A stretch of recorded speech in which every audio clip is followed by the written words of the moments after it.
एकादशी के दिन प्रातः 4 बजे उठकर सबसे पहले व्रत का संकल्प करें। इसके पश्चात शौच आदि से निवृत्त होकर शुद्ध जल से स्नान करें। व्रत करने वाला चोर, पाखंडी, परस्त्रीगामी, निंदक, मिथ्याभाषी तथा किसी भी प्रकार के पापी से बात न करें। स्नान के पश्चात धूप, दीप, नैवेद्य आदि 16 चीजों से भगवान का पूजन करें और रात को दीपदान करें। रात्रि में सोना या प्रसंग नहीं करना चाहिए। सारी रात भजन कीर्तन आदि करना चाहिए। जो कुछ पहले जाने अनजाने में पाप हो गए हों, उनकी क्षमा मांगनी चाहिए। धर्मात्मा पुरुषों को कृष्ण और शुक्ल दोनों पक्षों की एकादशियों को समान समझना चाहिए। जो मनुष्य ऊपर लिखी विधि के अनुसार एकादशी का व्रत करते हैं, उन्हें शंखोद्धार तीर्थ में स्नान करके भगवान के दर्शन करने से जो फल प्राप्त होता है, वह एकादशी व्रत के 16वें भाग के भी समान नहीं है। व्यतिपात के दिन दान देने का 1,00,000 गुना फल होता है।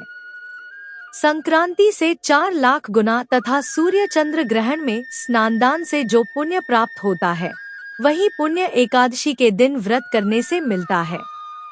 अश्वमेध यज्ञ करने से 100 गुना तथा 1,00,000 तपस्वियों को 60 वर्ष तक भोजन कराने से 10 गुना, 10 ब्राह्मणों अथवा 100 ब्रह्मचारियों को भोजन कराने से 1000 गुना पुण्य भूमिदान करने से होता है। उससे 1000 गुना पुण्य कन्यादान से प्राप्त होता है। इससे भी 10 गुना पुण्य विद्यादान करने से होता है। विद्यादान से 10 गुना पुण्य भूखे को भोजन कराने से होता है। अन्नदान के समान इस संसार में कोई ऐसा कार्य नहीं जिससे देवता और पितर दोनों तृप्त होते हों, परंतु एकादशी के व्रत का पुण्य सबसे अधिक होता है। 1000 यज्ञों से भी अधिक इसका फल होता है।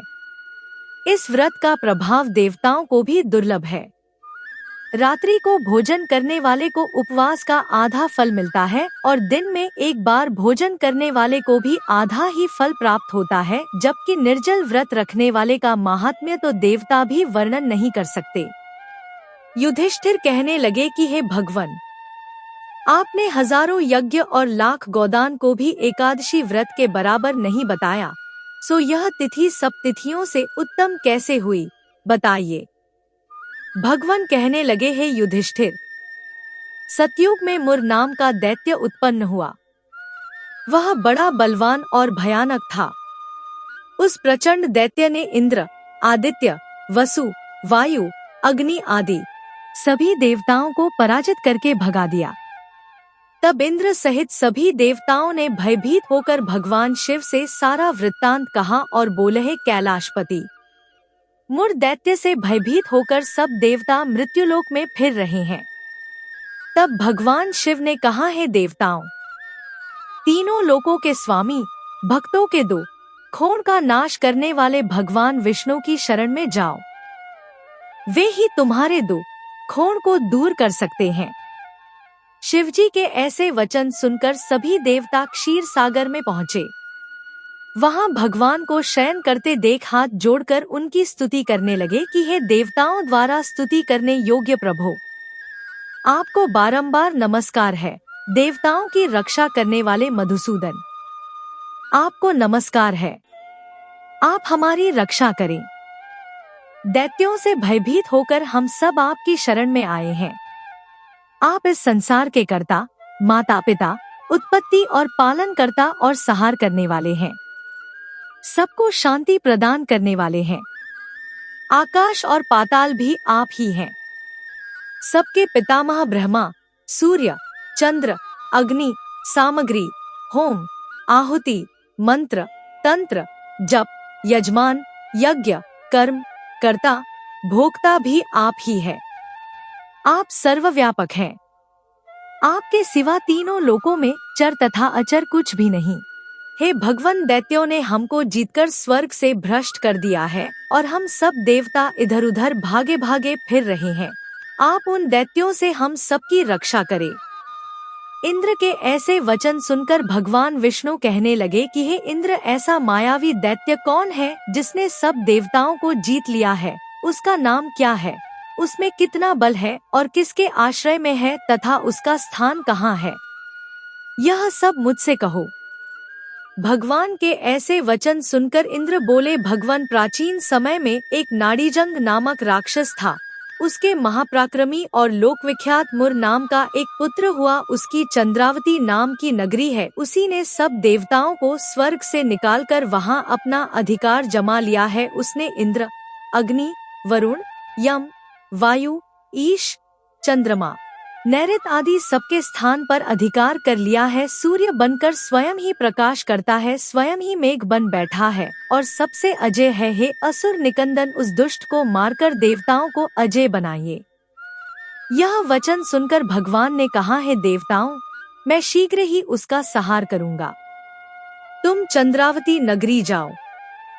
इस प्रकार कहकर भगवान सहित सभी देवताओं ने चंद्रावती नगरी की ओर प्रस्थान किया। उस समय दैत्यमुर सेना सहित युद्ध भूमि में गरज रहा था। उसकी भयानक गर्जना सुनकर सभी देवता भय के मारे चारों दिशाओं में भागने लगे। जब स्वयं भगवान रणभूमि में आए तो दैत्य उन पर भी अस्त्र, शस्त्र, आयुध लेकर दौड़े। भगवान ने उन्हें सर्प के समान अपने बाणों से बींध डाला। बहुत से दैत्य मारे गए, केवल मुर बचा रहा। वह अविचल भाव से भगवान के साथ युद्ध करता रहा। भगवान जो भी तीक्ष्ण बाण चलाते वह उसके लिए पुष्प सिद्ध होता। उसका शरीर छिन्न भिन्न हो गया, किंतु वह लगातार युद्ध करता रहा। दोनों के बीच मल्लयुद्ध भी हुआ। 10,000 वर्ष तक उनका युद्ध चलता रहा, किंतु मुर नहीं हारा। थककर भगवान बद्रिकाश्रम चले गए। वहां हेमवती नामक सुंदर गुफा थी। उसमें विश्राम करने के लिए भगवान उसके अंदर प्रवेश कर गए। यह गुफा 12 योजन लंबी थी और उसका एक ही द्वार था। विष्णु भगवान वहां योग निद्रा की गोद में सो गए। मुर भी पीछे पीछे आ गया और भगवान को सोया देखकर मारने को उद्यत हुआ। तभी भगवान के शरीर से उज्ज्वल कांतिमय रूप वाली देवी प्रकट हुई। देवी ने राक्षस मुर को ललकारा, युद्ध किया और उसे तत्काल मौत के घाट उतार दिया। श्री हरि जब योग निद्रा की गोद से उठे तो सब बातों को जानकर उस देवी से कहा कि आपका जन्म एकादशी के दिन हुआ है, अतः आप उत्पन्ना एकादशी के नाम से पूजित होंगी। आपके भक्त वही होंगे जो मेरे भक्त हैं।